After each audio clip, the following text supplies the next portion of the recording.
19세기 프랑스 하면 보통 뭐가 떠오르세요? 아무래도 예술, 혁명, 이런 낭만적인 이미지들이 먼저 생각나죠. 그렇죠. 그런데 오늘 저희가 같이 볼 자료들은요. 그 화려한 바로 뒤에 숨겨진 아주 어둡고 좀 기괴한 이야기를 다루고 있습니다. 네, 바로 오늘날 우리가 연쇄살인범이라고 부르는 존재들이 처음으로 사회에 큰 충격을 줬던 시기의 기록들입니다. 맞습니다.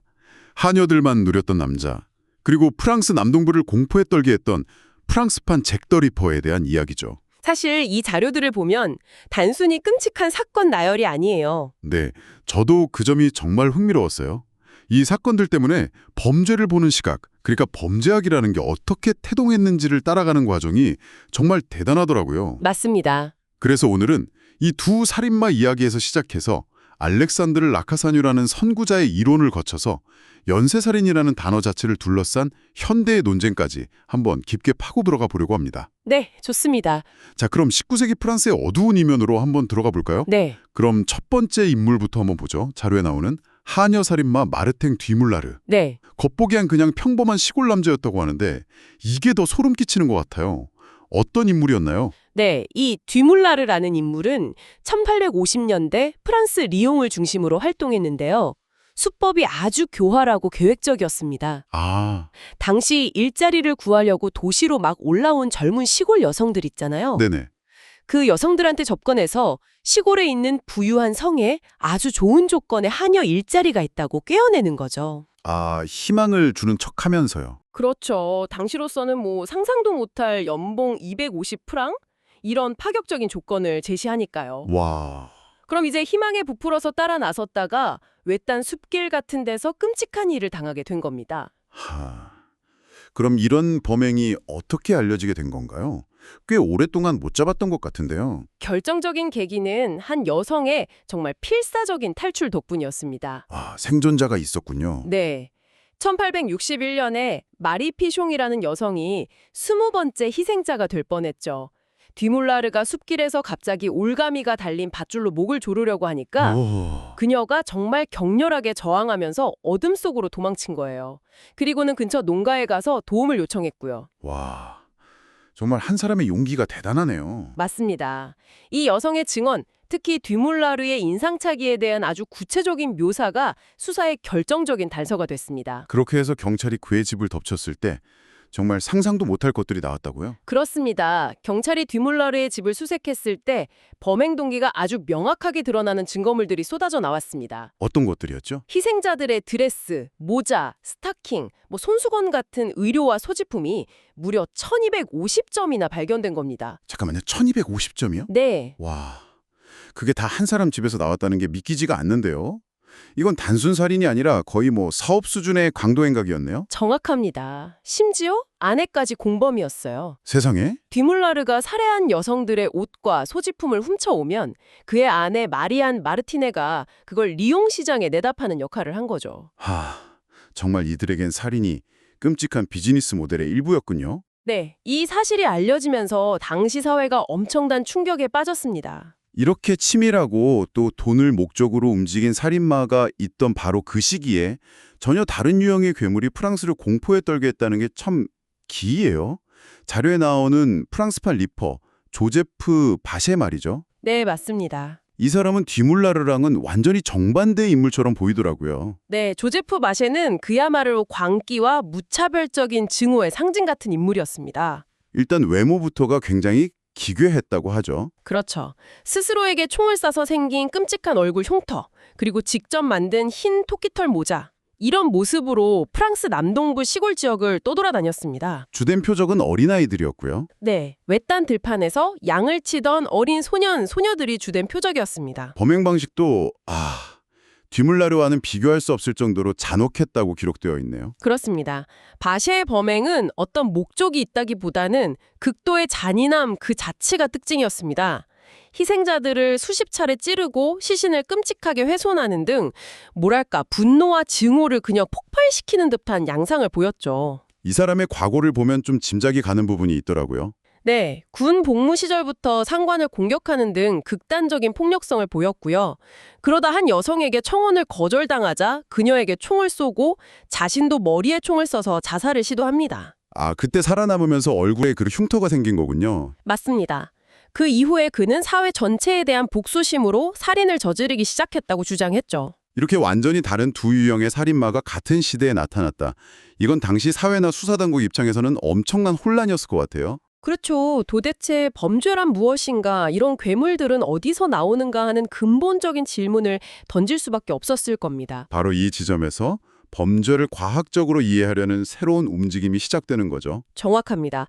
바로 여기서 알렉산드르 라카사뇨라는 아주 중요한 인물이 등장합니다. 당시 리옹 대학의 법의학 교수였는데 조제프 바셰 사건의 정신감정에 직접 참여하면서 범죄를 보는 새로운 패러다임을 제시하게 되죠. 아, 그때만 해도 범죄학계는 이탈리아의 롬브로소가 주장한 생내적 범죄인설이 거의 대세였잖아요. 네, 범죄자는 태어날 때부터 정해져 있고 외모만 봐도 알 수 있다는 식의 이론이었죠. 그런데 라카사뇨는 여기에 정면으로 반기를 든 거군요. 네, 라카사뇨는 롬브로소의 이론이 범죄의 책임을 오로지 개인의 생물학적 결함으로만 돌린다고 비판했습니다. 그리고 아주 유명한 말을 남겼죠. 어떤 말이죠? 사회는 그 사회에 걸맞은 범죄자를 갖게 된다. 와, 사회가 그 사회에 걸맞은 범죄자를 갖는다. 네, 범죄는 개인의 문제가 아니라 그 개인이 속한 사회 환경의 산물이라는 겁니다. 그 개념을 설명하기 위해 사용한 비유가 아주 인상 깊었어요. 세균이랑 배양액 비유요. 아, 네, 맞습니다. 라카사뇨는 범죄적 소양을 가진 사람을 세균에, 그리고 그를 둘러싼 사회 환경을 배양액에 비유했습니다.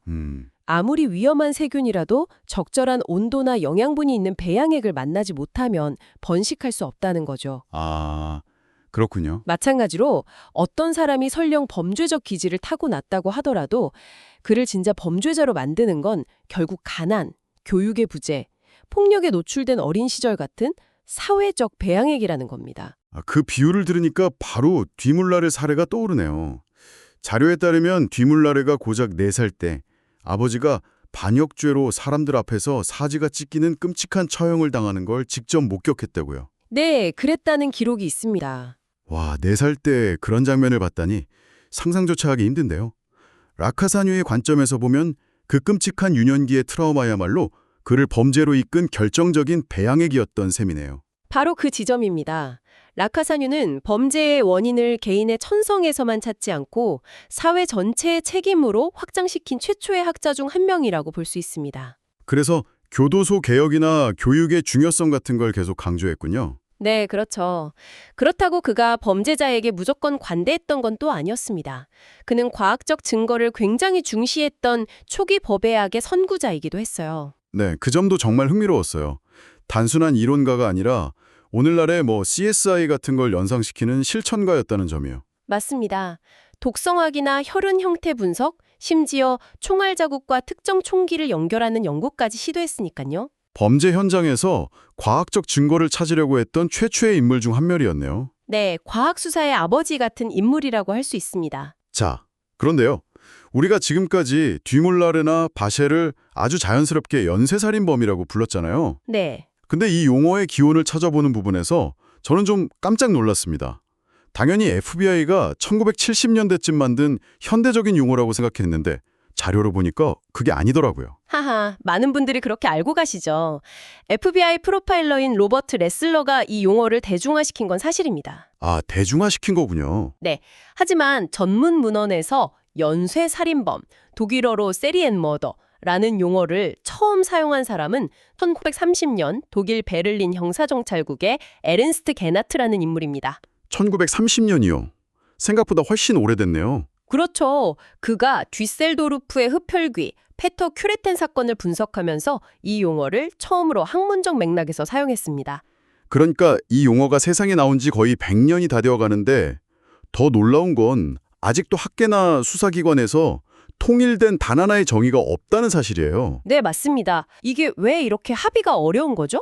대체 어떤 부분에서 논쟁이 벌어지고 있는 건가요? 가장 대표적인 논쟁거리가 한 3가지 정도 있습니다. 첫째는 아주 기본적인 건데요. 바로 희생자 수입니다. 아, 몇 명 이상을 죽여야 연쇄살인이라고 부를 수 있냐? 이 문제군요. 네. 2명이냐 3명이냐 아니면 4명이냐. 이것부터 의견이 갈리는군요. 네. 과거에 FBI는 3명을 기준으로 삼았는데 2008년 이후에는 2명으로 기준을 낮췄습니다. 기준을 낮췄군요. 네, 이게 단순히 학문적인 논쟁이 아닌 게 기준을 3명에서 2명으로 낮추면 연구 대상이 되는 범죄자 표본 크기가 거의 2배로 늘어나거든요. 아, 그렇겠네요. 당연히 범죄 패턴 분석이나 수사 자원 배분에도 큰 영향을 미치게 되죠. 그래서 아주 현실적이고 중요한 문제입니다. 그렇군요. 두 번째 논쟁은 냉각기라는 개념의 모호함이라고요. 네, 쿨링 오프 피리어드라고 하죠. 이대 연쇄살인이랑 짧은 시간에 여러 곳에서 살인을 저지르는 다중살인을 구분하는 핵심적인 특징이라고 알고 있는데요. 맞습니다. 범행과 범행 사이에 범죄자가 겉으로는 평범한 일상으로 돌아가는 시간을 냉각기라고 부르는데요. 이 냉각기라는 용어 자체가 굉장히 주관적이고 오해의 소지가 많다는 비판이 계속 나오고 있습니다. 저도 그 부분이 좀 이상하게 들리더라고요. 범죄자가 정말 심리적으로 냉각되는 게 맞을까요? 그렇죠. 어쩌면 다음 범행 기회를 못 잡고 있을 뿐이거나 아니면 오히려 그 시간 동안 다음 범행을 계획하면서 더 흥분하고 있는 건 아닐까요? 정확한 지적이십니다. 냉각이라는 단어는 너무 큰 가정 같아요. 네. 많은 범죄자들이 소위 냉각기 동안 과거 범행을 되새기거나 다음 범행을 치밀하게 계획하면서 심리적 만족감을 유지합니다. 전혀 냉각되지 않는 거죠. 그래서 일부 학자들은 이 용어 자체가 잘못됐으니 그냥 범행 간 시간적 간격 같은 중립적인 용어를 써야 한다고 주장하기도 합니다. 마지막 논쟁은 동기의 문제군요. 네. 대부분의 정의는 연쇄살인의 핵심 동기로 개인적인 심리적 만족감을 꼽습니다. 이 기준 때문에 돈을 목적으로 하는 청부살인업자나 정치적 신념에 따른 암살범 혹은 전쟁 범죄자는 보통 연쇄살인범으로 분류하지 않죠. 범행의 목적이 외부의 이익이 아니라 범죄자 내면의 욕망을 채우는 데 있어야 한다는 거군요. 맞습니다. 그게 연쇄살인을 규정하는 중요한 잣대가 됩니다. 그러고 보니 이 동기 문제가 다시 뒤몰라르와 바시의 이야기로 돌아가게 만드네요. 바시에는 명백히 내적인 분노가 동기였지만 뒤몰라르는 돈을 목적으로 한 강도살인이었잖아요. 그렇죠. 그럼 현대적인 정의에 따르면 뒤몰라르는 연쇄살인범이 아닌 걸까요? 참 복잡하네요. 금전적 동기와 심리적 만족감이 복합적으로 작용하는 경우를 어떻게 분류할 것인가 하는 문제는 여전히 남아있는 과제죠. 정말 흥미롭습니다. 오늘 우리는 19세기 프랑스의 두 살인마 이야기에서 시작해서 그들의 범죄가 어떻게 라카사뇨라는 학자를 통해 과학적 분석의 대상이 되었는지, 그리고 범죄자는 타고나는가 만들어지는가라는 그 근본적인 질문이 오늘날 연쇄살인의 정의를 둘러싼 구체적인 논쟁들로 어떻게 이어지고 있는지 그 흐름을 따라와 봤습니다. 네, 과거와 현재가 정말 놀라울 정도로 긴밀하게 연결되어 있더라고요. 그렇죠. 라카사뇨가 범죄의 원인으로 지목했던 그 사회 환경, 즉 배양액의 중요성은요, 현대 범죄 심리학에서 말하는 아동기 트라우마나 사회적 고립의 영향에 대한 연구와 정확히 일치합니다. 또 뒤몰라르의 집에서 발견된 1250점의 옷가지 같은 물리적 증거의 중요성을 강조했던 시각은 오늘날의 DNA 분석이나 디지털 포렌식 같은 최첨단 과학 수사의 철학적 뿌리가 된 셈이죠. 그런데 정말 역설적인 건 바로 이런 과학기술의 발전 덕분에 현대사회에서 연쇄살인의 발생률 자체는 오히려 감소하는 추세라는 점이에요. 네, 맞습니다.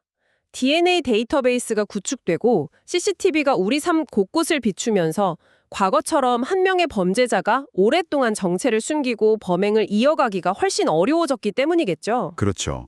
범죄를 이해하고 분석하려는 과학적 노력이 역설적으로 그 범죄의 발생을 억제하는 가장 효과적인 무기가 되고 있는 셈입니다. 19세기 프랑스에서 라카사뇨가 뿌렸던 그 씨앗이 21세기에 이렇게 열매를 맺고 있다고 볼 수 있겠네요. 네, 그렇게 볼 수 있습니다. 라카사뇨는 사회가 그 사회에 걸맞은 범죄자를 갖는다고 믿었습니다.